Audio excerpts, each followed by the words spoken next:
abamawulire abanjagala n'abatanjagala naye mwe temulina kumwagala ne mutaaba mwambeererawo nnyo nga basibye ku bannantaba ate ne munkuba nnyo nga bakubye ekkololo kakati mwebali nnyo balindala nze mbagala nnyo nze Gerald kiwewa naye musajja mulangira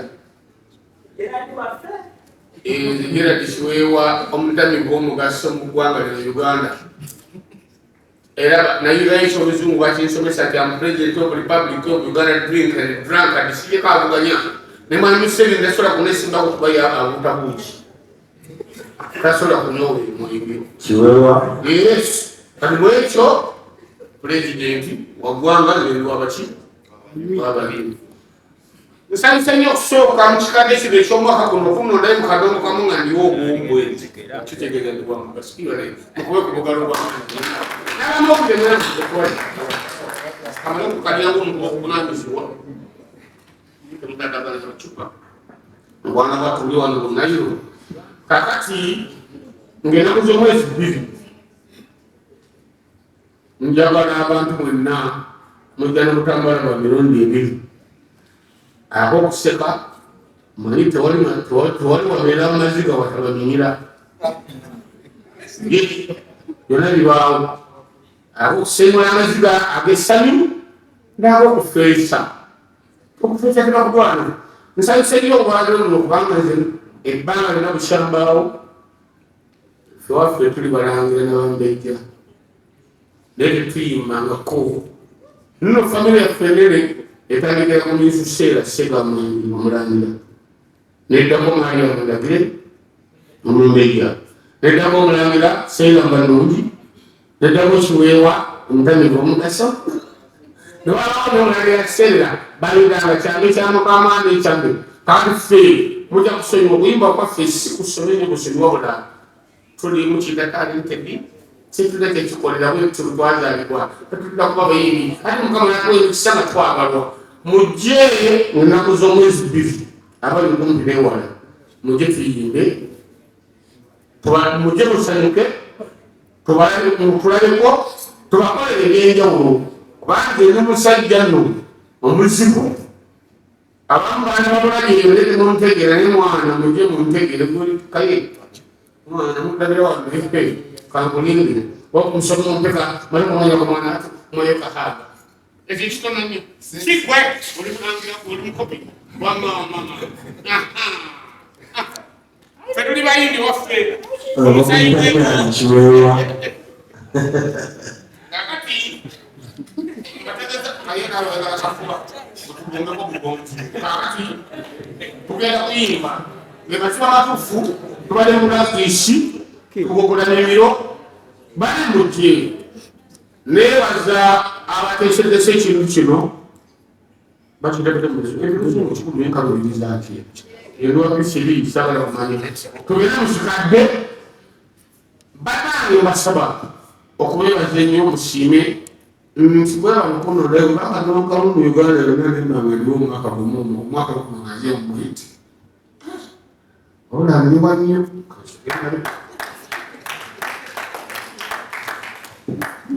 kubanga abakadokamu gye bali bwenna sigenda kubaswaza era mpita abawagizi baffe abawagira kadongo kamu bambi mujje mulabe mujje mubeewo mutuwagire ekikadde kino ate mutuwale n'amawulire amalungi nti ffe tusobola okuyimba ennyimba kubanga era kubayimbira oluyimba lwenasookerako mu 1994 ekalikoona gitegerwa akatundu era munabadaze mukasibe kasente olwone luyimba esaawa yawano mujja kulusonyiwa obutayimba nyimba za wiiki sigereze naye ffe tuyimba enyimba nga zijja kubuulizibwako abaana n'abazzukulu nga bajja bazikolaki baziwuliriza kubanga waliwo essaawa gyoyinga okuyimba kati essaawa zirululi nakwekyedanga ekyunga ekyo dawala nenyambulamu esaati kati essaawa zosasula jambula muodiensi mulimbaka mwana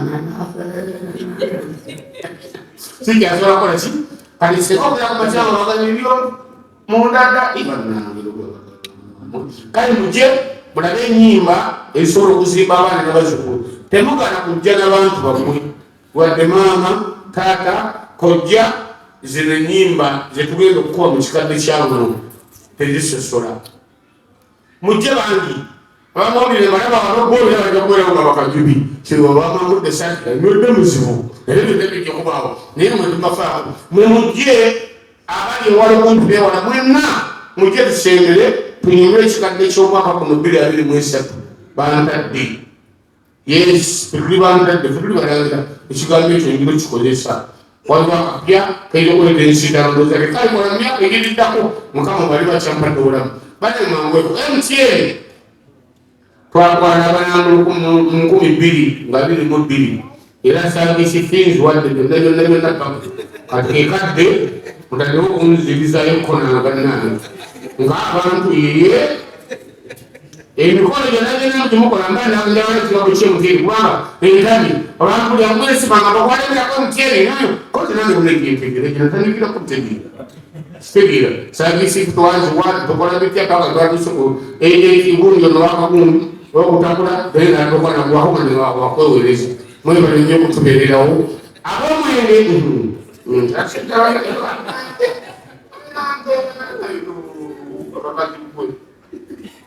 kawananga kanayirokwe nangokidenia kabakidugale nesinze ndikupandiku mana chokolo zino mpeze wachikibafu mpeze tipanga musangu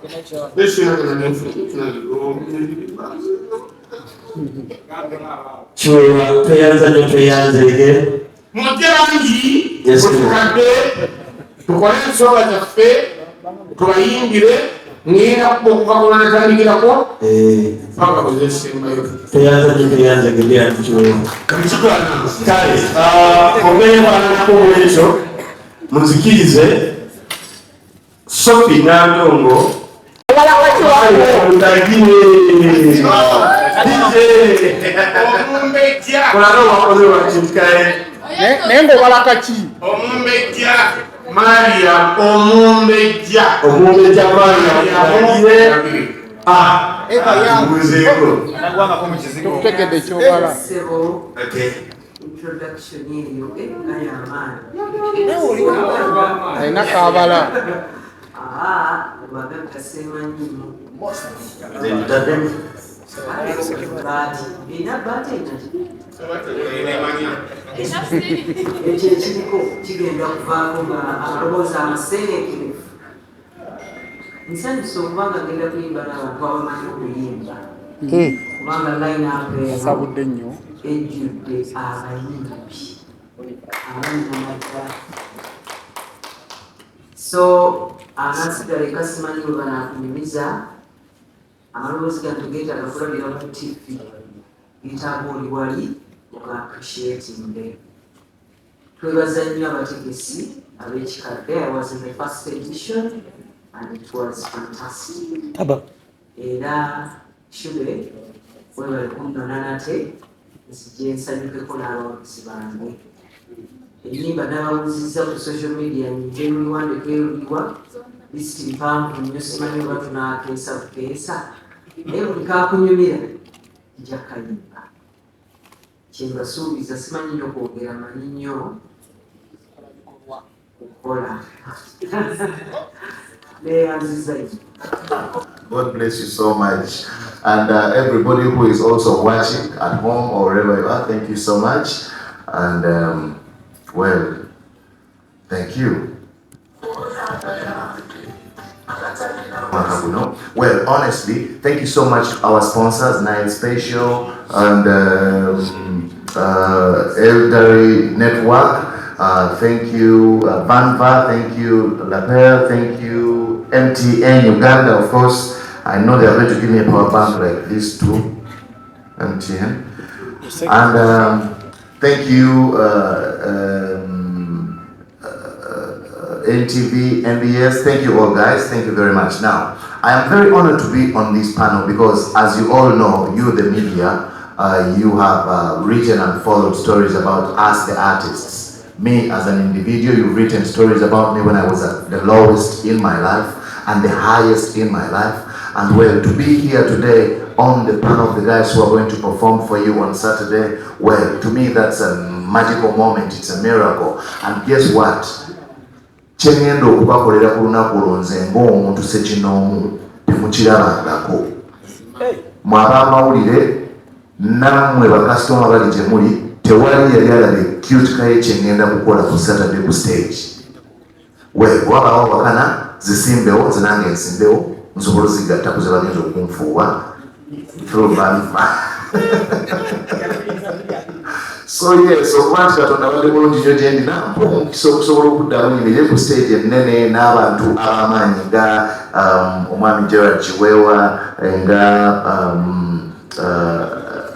Ngoni, nga Madam Mariam Dagire, Hajat Sophia Nantongo, Faith Nasolo. I mean, honestly, they say that old is gold. Ate ensonga lwaki bagamba nti old is gold, to my understanding, zaabu oyo okumufuna bamusima mu mayinja eyo wansi banoonye munoonye, naye zaabu okumanya nga wanjawulo ne mu mayinja gy'abeera tamenyekerayo, nti ne bw'aba amongoseeko katono bwe bakakwata ne bakassa mu muliro ne bakafumba addemu ne yegatta n'abanga atayokanangako, ge gamaanyi zaabu g'alina. Kaakati bannanga olunaku lwaliro mukikadde babagambye babaleetedde old is gold, tugende mukikadde. Kakize mu luzungu, let's go to the oldies.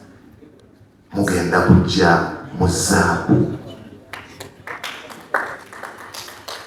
Era nze mbagamba amaloboozi abalina ogawawula twagawawudde, naye amaloboozi gaffe sigakuwawula, obudde bwagawawula. Buli lwobeera ng'ekintu okikoze ebbanga ddene obeera tukyalinga abana batandika okukikola, kati amaloboozi obudde bwagawawula. Kati ate nze ne bangambye nti embadressinge fenna twawulirako ku incident y'akataala, enjaga muzuyo mu rihafu. Nze mmanyi mwe temumanyi. Ne covid naye neegatyo, kati nze no covid yakinkola nti mu covid ng'ate ndi mu rihafu era kunsingirayo twale byalimba yali mukomera, nze nali mu rihafu. So kakati Mukama nampa omukisa okuddamu nyimirire mu maaso gammwe, sikiwa nti yakikola ku bwereere. Nina conviction munda mu nze nti Katonda yanzija mu mifulejje gye nali ngenda okufiira anteeke ku kameeza kano akanyirira bwe kati n'abantu abasinga okuba abanene ab'enjawulo mu ggwanga lino olw'ensonga. Era Saturday eyo nze ngamba musuubire bingi kubanga Katonda yamponya nakayimirira ku stage n'ennyimbamu tinkeesa omulema n'asituka n'afubutuka. So abalwadde mubaleete. Kale tonswaza nnyimba zo nzinywerako nnyo omwenge. Era ng'oba onywa tekirina buzibu. Omuntu yenna anywa, okunywa si kubi. Okunywa nga lwaki tonywa kanaye special we katunula. Okatunula obutunulizo n'ogamba Katonda nyota n'ekuluma. Okitegeere. So okunywa si kubi, nywa bw'oba onywa. Yesu we yali ajja yagamba yajja okununula, okulokola aboonooni. Kati aboonooni be bantu ababa bakoze ebintu ebimu nga tebabitegedde. Kati kitegeeza gwanywa ate tasala musango, jangu nga bw'oli mujje muzi mulabe. Ekinaddako gwe jangu ng'owewaddeyo nti nzize for the best of the best. This is golden. Mujje mukikadde. Tweyanze ng'ekyulikaye amaaso awo gira kyo wajja kwogera otunyonyola ki ekyamusibya mu lockdown, but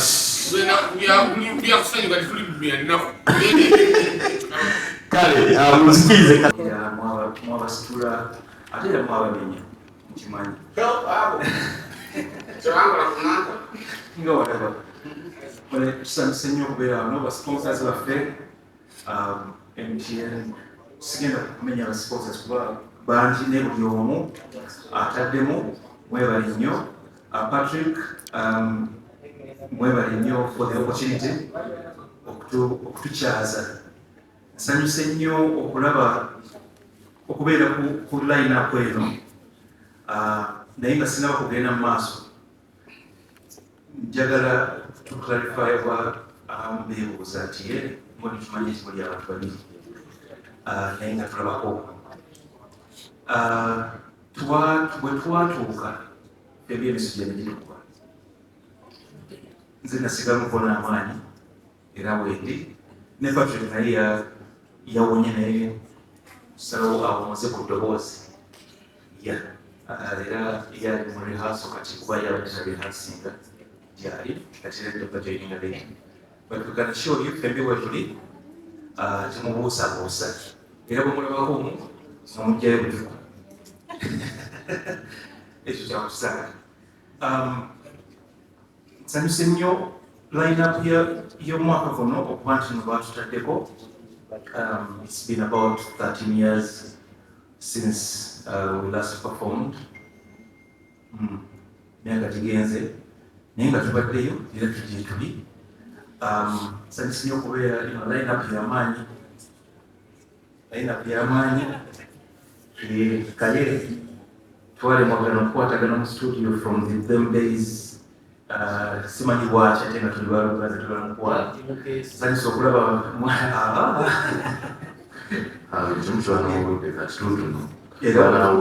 exactly. Nsanyuse nnyo okusoosa okulaba omwami Kiwewa bwe twali nga tutandika oluyimba olwo Digi baatugamba nti kati ate ffe ba Kiwewa aba music. Simanyi lwaki bakyogera bwe batyo. Sina nnyo byakwogera kugyako nga bw'onabaawo ebibuuzo tunabiddamu naye nga ku lw'omukaaga kigenda kwabika nga Mariam bw'agambye omumbejja Mariam Dagiri bw'agambye Serena egenda kukwata omuliro. Mwebalire. Omugalo gw'abuli bannange mwebalidde nabadde nabasuubiza nno tugenda kwogera kasabu kanyuma mukyala musajja kawala